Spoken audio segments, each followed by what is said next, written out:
Well, some things remain with me, stays with me all the time. I had a family, we were 5 children. Yoel was the oldest, I'm the second, Leah was the third, Yitta in Gutsche was the youngest. My father was a rope maker. That was the trade of my grandparents. My father became a partner with my mother's brother because her father passed away very young. Children got married and she came to live with us. Their family name was Silverbogen. Do you know how long your family or their family was in Fishauf? Do you know like how many generations? No, I don't know. I know my father, they came from Vienna, I think. I don't know how many generations. Mm-hmm. But Jews emigrate from Spain after the expulsion. They emigrate in different countries and then settled and they changed their life. I think my father's family emigrated from Vienna, but my mother's family came to Fishauf, I don't know how many generations before. I don't know, I never find out, I never ask. My father was a very nice man, not educated. He was educated in Jewish religion. He was a very nice man, honest man. Honesty was his religion. And he worked hard. Rope making had to do with walking all day. Walking all day, you don't know. He had to make a thread from the machine, which was a wooden machine, which he had on his body, and he make a thread. Depend what he make. Mostly farmers in Poland in those days worked primitive, very primitive. They didn't have any machinery. They had a plow, and they had horses to pull the plow. They needed ropes to pull the plow. This was the trade. 4 threads as 3 were made to 1 rope. There were 12 threads. So my father and my uncle, they both walked back and forth the whole day. And he complained. When he died, he was a young man, he was 51 years of age. He didn't die from age. He just got a thyroid gland, inactive. But all of a sudden, he came home from the synagogue Saturday morning. He didn't feel good. And his thyroid gland was very active, overactive. In those days, in 1938, they had no cure for it. The doctors then in Fishauf didn't know what to do, and his heart collapsed from the overactive thyroid. I had an overactive thyroid too, you remember? Here, they destroy the thyroid gland, and I take a pill every day since then. 68, I came back and I was shaking. And I lost weight every day I looked thinner. And the doctor gave me a pill to destroy the thyroid, and I'm taking pills since then. So was your family religious? Did you go to synagogue? Well, my family, every Jew was religious. They were Orthodox, and they were simple people. They kept their religion, they went to synagogue. My father went to synagogue every Shabbat. Friday night, Shabbat was a must. We were not the biggest family, but 5 children and the grandmother. We were 8. We had a nice home, not our own. We rented, we paid the rent. It was a house which has a few apartments, 2 big rooms. 2 big rooms. We had a kitchen. Everything was done in the kitchen. Bedroom, children slept there with the parents. According to standard in Europe, was it a nice apartment? And we were provided very nice, like middle class. My father wanted the children should have education. In those days, life was very hard. It was right after the war, very, very, very severe in Europe. Thousands and thousands of people, starvation, sickness, epidemics. My mother had to buy bread. It wasn't enough bread to buy, and it was very expensive. So my father bought flour, rye flour, a whole bag, and my mother baked the bread every week for a whole week. Joel left Fishauf. He went to school in Warsaw. We were not hungry. Our family was provided very nicely, especially Friday night we were sitting 8 people around the table. She baked challah, lokshen mit yoach, chicken soup, candlelights on the table. Joel wasn't there. She cried. Why she cried? We have such a beautiful evening all together. And who knows, or Joel has something to eat. Every Friday night, the same story. And it's upset all the children. We didn't say anything. My father didn't say anything. She felt that way. Everybody felt that way. That who knows, or he has something to eat. Every week like this. It remained deep in me. So my mother provided him every week. She washed his clothes, ironed, made it ready, put it away nicely. She baked the bread, baked cookies for Joel, and also a bottle of schmaltz. She sent it from Fishauf. How did she send it? That's the problem. Create a problem. I was a young boy. I used to pack these parcels every week, wrapped it around like a linen around this parcel, sew it up. There was a man in Fishauf, which he went to Warsaw every week. So they give it to this man, bring me this and this. Like a broker. Yes. How far away was Warsaw from Fishauf? Warsaw, by car was it maybe 2-3 hours. So we sent this parcel with this man. Every week, my mother made this parcel. And I took it, I helped her to take this parcel to this man.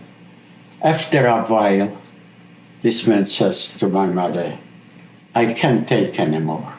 It's the last time I'm taking it. Next week, I'm not taking it. But my mother had no other way to do it.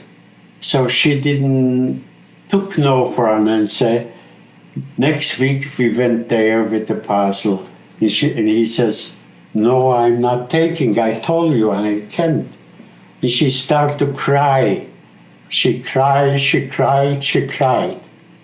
Please, my son will be hungry a whole week.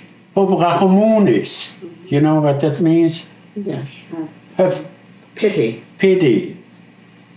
Finally, she didn't walk away. He took the parcel. But he says, that's the last time. And every week it started the same story. crying her heart out Please, every week. please take it. That remained with me so deep. Because of the situation with Joel going to Warsaw, she had problems providing him with clean laundry every week. Every week he sent back with the same man the dirty laundry. And she washed it, and she baked, and she cooked, and she whatever she could for him. I decided I'm not going to study any further. I go to work. I don't want to do the same. I was about 13 or 14 years old. I went to learn trade. The most popular trade for Jewish boys, shoemaking, was not like now. It's a factory that makes the shoes, all by machinery.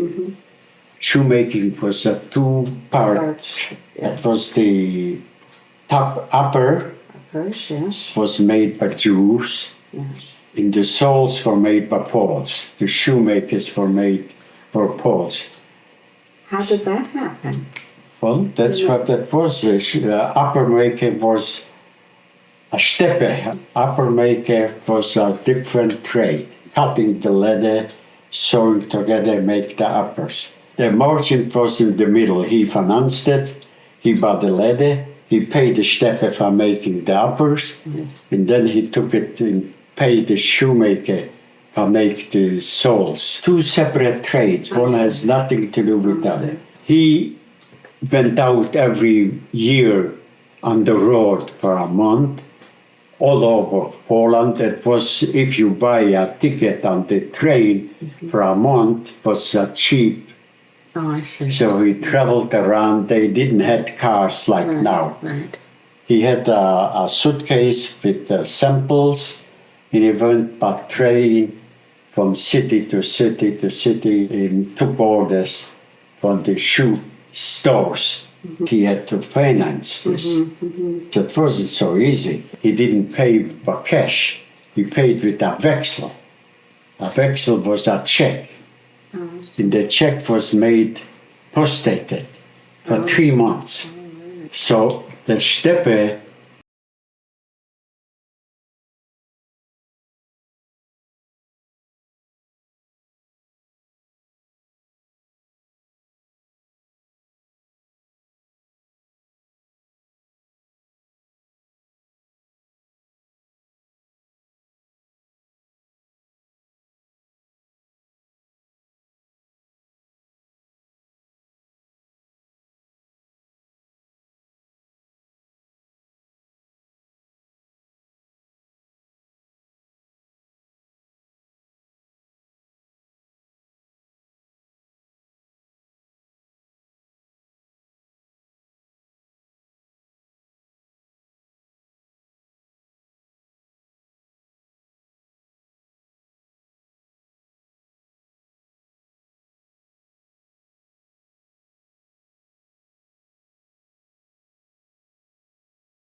It was in 1932. I went to visit to Lodz, and I find out there that the whole emigration of Jewish young boys and girls emigrate to Russia. It was after the revolution. Jewish life in Russia was on the higher scale. Jewish schools, Jewish theater, Jewish newspapers. There were a lot of work. In Poland there were no future, and I was trapped of this idea of emigrate to Russia. From Poland to emigrate to Russia was no way. There were no way to emigrate anywhere. But to Canada or to the United States, if you had somebody there, they sent permit, an invitation, and you had to wait for when it comes your time. Like So it was a line, A quota? a quarter, yeah. When it comes your quarter. But people emigrate, very few. Let's say from Poland, a few thousand a year. You have to wait a few years if you had somebody there, a sister, a brother, a parents. They send papers, and you wait, and finally you emigrate. To Russia, they were cut off, not friendly neighbors. But I heard in Lodz that people emigrate, they smuggle the border. So I was cut with this idea, and I went back home to Stashev, and I told this to a few people, and they were very fascinated with this plan, and we organized about 4 people, 3 boys, and I was the 4th, and I thought Mommy will be the 5th. We will go 5 people, smuggle the border. And this was in 32, 33? 30, it was 32. I didn't have any money, we had to pay. I asked my father, he should give me money to emigrate. I told him, there's no future for me here. There is a Jewish life grow, and it was very, very fascinating with the Jewish activities in those days, beginning of this Soviet system. And I told him he wasn't very happy about it, but that's what I wanted. And he just went to the bank and took out a loan and gave it to me. We decided that day, the 4 of us, we went to Lodz. We arranged with this mache, had to be a mache. She got contact in Vilna. Had to have someone to smuggle the people across the border. Mommy wasn't ready to travel. They didn't pay her, and she didn't have any money. And she says, with this, now she couldn't. There were another woman which went also to Lodz. Her boyfriend went with us. So she took her place, and they went a group of 5. 2 other people. I remained, 2 other people went. I and Mommy remained. She couldn't go, so I didn't go too. They crossed the border and they went into Russia. The 5 of them. They went into Russia to a camp there. And then after a very, very harsh situation, they didn't have anything, and they were, cold weather. I had letters from a friend of mine from Stashev, which we supposed to be together. Right. It was very hard life. And they lived there in 1937. Something happened. All the Polish people, what they were coming illegal, they were arrested and liquidated. Yeah. And all the friends of mine there in this group. But after that, I went to Fishauf back and organized another group from about 8 people. And we went to lodge to smuggle another group. And Mommy and I went too. We came into Vilna, Poland, near the Russian border. Okay. And somehow going off the train in Vilna, walking from the train to the lobby of the station, I was arrested. They pulled me out from the group. Just you? Well, there was another guy, also not a Stashev, it was with our group, which the Marcus wanted to send it with us. 2 guys pull us out. I was suspicious. Why I was suspicious, I don't know. I was pulled out from the road, from the group. There was no reason to arrest me. After 24 hours, they freed me. But Mommy was gone. She didn't want to go with the group. She wanted to remain. But they says, don't worry, don't remain. Tomorrow he will be free. We send them over. But this was the words of the Machas. When she would go across with the group, we would meet, we would never meet.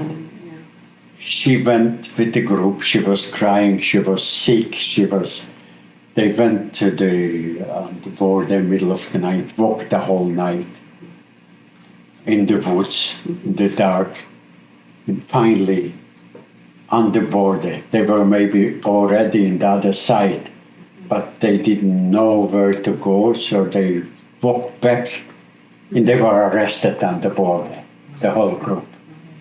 And Mommy was arrested with the group in Poland. In Poland. I didn't know where she is. I thought she's Gone. She's gone. Yeah. That's what the Machas told me. She's already the other side. Didn't know. 2 nights later, they sent me with 3 other people.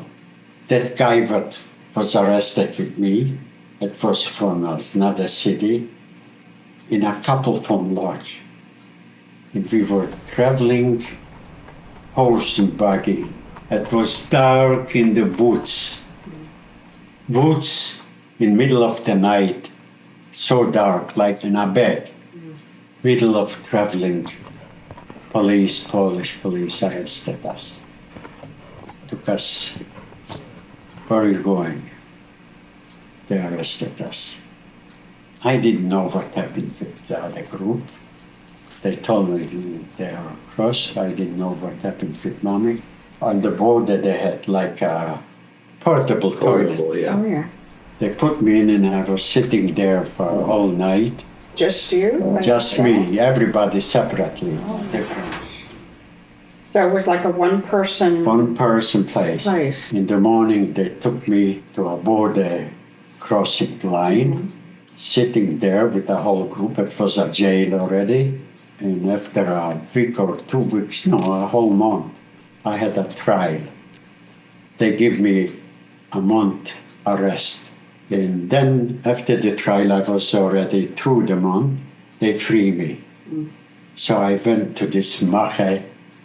I don't want to go back. They want to send me again a second time. I didn't want to go. I have to find out. Oh, they're there. We send you tomorrow. I says, no, I want my money back. I don't want to go. Anyway, I was sitting there for a few days and fighting with the people. They give me some money back, not everything, and I went into Warsaw.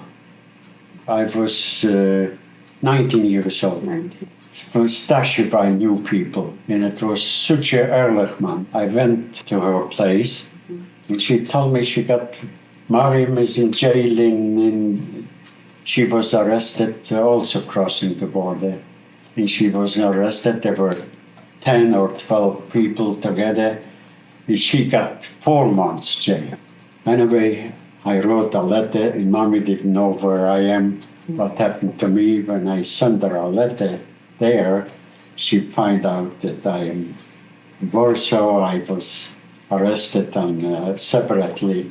Anyway, I remained in lodge. I was afraid to go back to Fishauf. They knew I smoked to Russia, so I will be not. Anonymous. Yeah. And Mommy, after 4 months, she was freed. She came to lodge. And we lived together.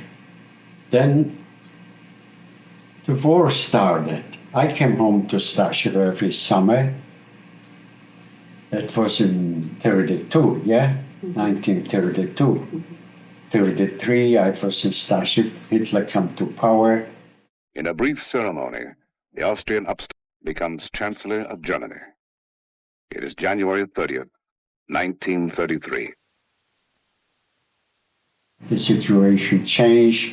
Anti-Semitism started to rise. The political situation in Poland was very, very bad. In the universities, they made pogroms of students. They made laws. Jewish students should sit in the left side, should be separate. The Jewish students protested. They didn't want to sit in the left side, so they stayed in the alleys. There were fights in the universities. When the students came home to the small towns like Fishauf, they organized the population against Jews. It was a very, very sad situation. And the war started in 1930. What about Yoel and Leah?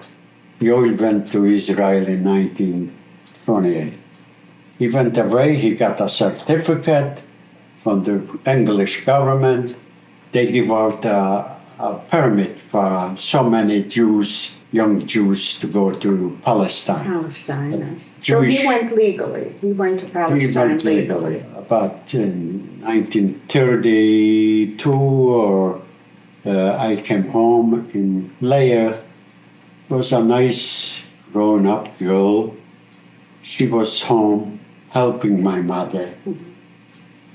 I didn't see any future for her at home. I wrote a letter to Yoel, and I says, maybe you take her over to Israel. It would be, I don't see any future for Leah sitting in Fishauf, just doing nothing. She didn't learn a trade. She just helping my mother. The family was big. My mother needed help. It was 8 people. My mother was very clean. We didn't have any maids. She cleaned the house, she baked, she cooked. So she needed Leah help there. I went back to lodge. And all of a sudden, I get a letter from home. Yoel sent a man to come to Fishauf, a Palestinian citizen, an English citizen, to make up. They made a fictive wedding. Right. She married him, Right. and he took her right to Palestine. Was he Jewish? He was Jewish, a Jewish boy from Israel. Just for the fun to go to Europe, 50 pounds, English pounds, to pay him. So he made a few dollars and went and took Leah with him. And there they went in right to a rabbinate and made a divorce, and that's it. Yeah. So that's how she could emigrate legally. This was at 33 or 34. I got a letter. She's emigrating in this date. She will be in Warsaw, and my father is coming with her. So I went to Warsaw for the date she's supposed to come. And I met my father. I met this boy.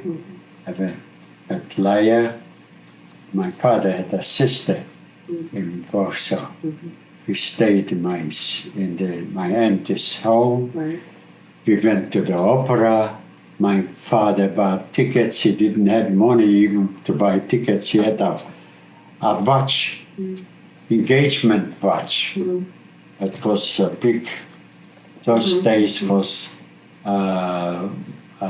fashionable watch with a chain, Yeah, pocket watch. a pocket watch with a chain over the vest.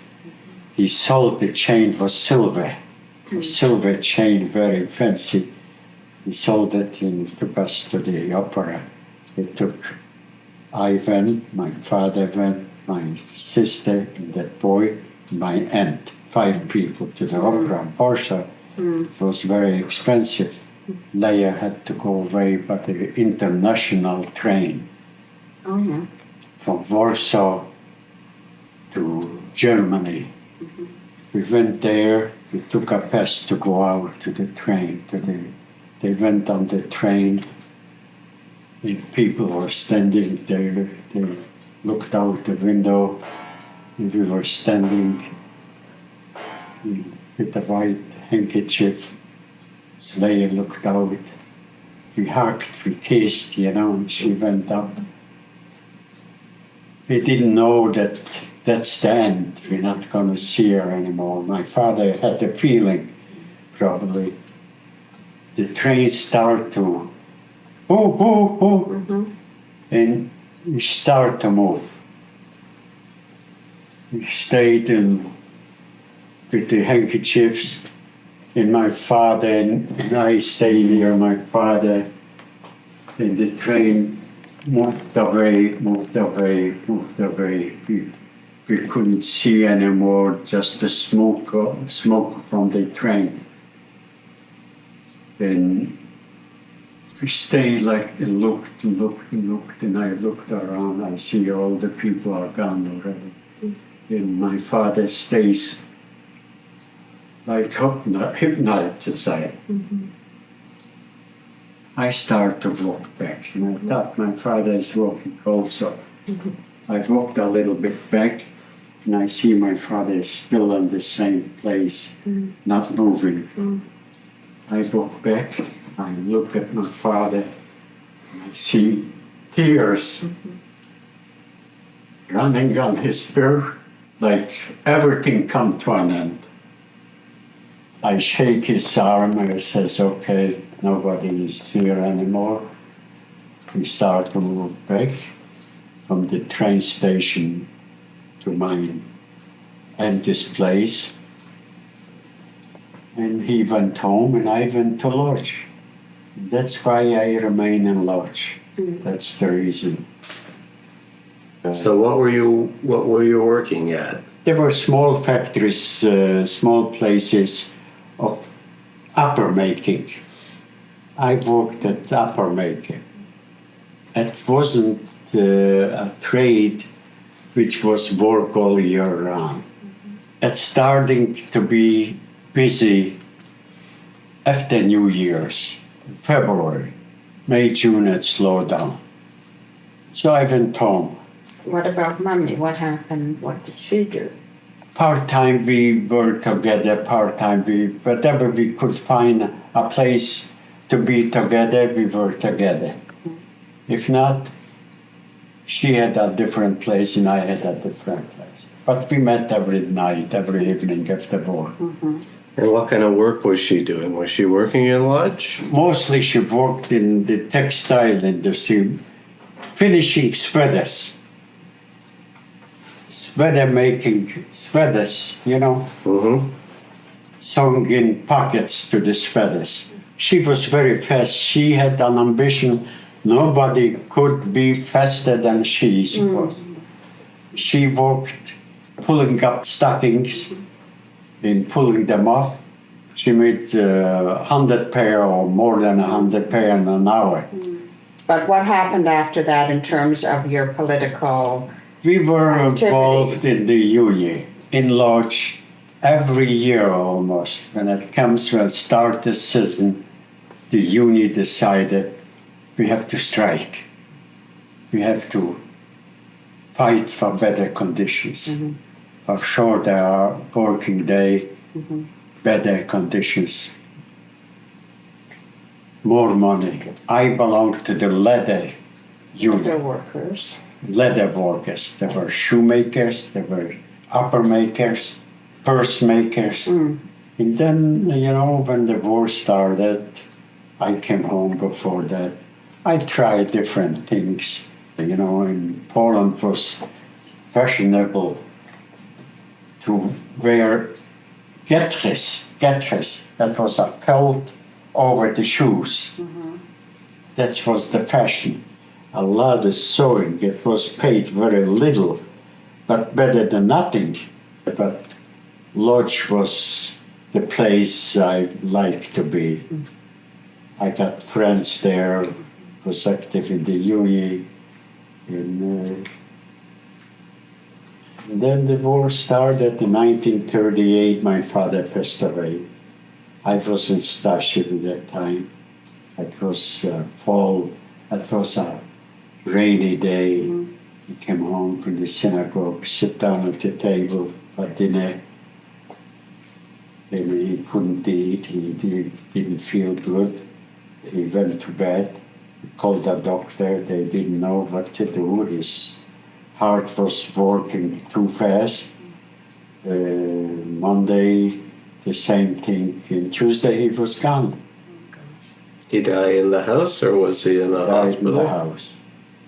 There was no hospitals in Stasio for that, to take a sick man to the hospital. We had to call doctors. We called 3 doctors were sitting at his bedside, which nobody in the city could afford to do that. But they couldn't do anything. So he was 51. 51.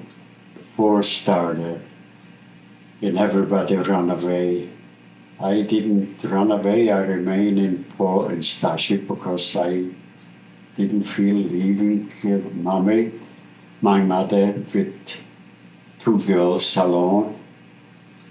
But I stayed when the Germans took over. Poland was occupied by Germany. The Germans wanted to occupy the whole of Poland, but Russia moved in and stopped them. And they fight. They had a little fight. Russia took over the eastern part, like the Ukraine, Lithuania. So a lot of people Latvia. moved from Staship, from Poland. They went across. We were thinking that on the other side of the Vistula, there will be a fight against the Germans. So everybody went across the border, across the Vistula. And was it easy to go over there, or not easy? It was before the Germans occupied, people ran away from the Germans. But I remained. I didn't go. And I was 3 months in the occupied Poland under the Germans. My mother, my father, my uncle, they all says, just go, try to go. It was established a border with a river, not like Vistula, but a smaller. There was the border, there were bridges. Over the Vistula was no bridges, but there was a bridge. So we went there. We find out a lot of people goes there. The Germans opened the bridge every day for a few hundred people to cross to the other side. And the Russians accepted, they let them in. It wasn't easy to get there, we had to hide. You couldn't travel after 6 o'clock. We had to stop in different places.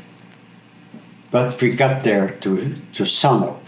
That was the border between Germany and Russia at that time, the new border. We came in there. The Germans don't open the border anymore. They don't allow it to. There was a Jewish Congress, Jewish community. All the Jews in Sanok had left.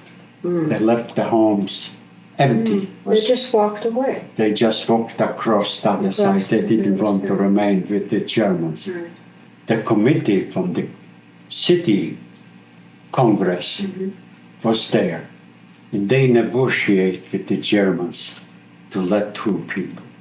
So every morning there were a lineup of hundreds and hundreds of people near the bridge. We were waiting. The Germans should come in and allow people.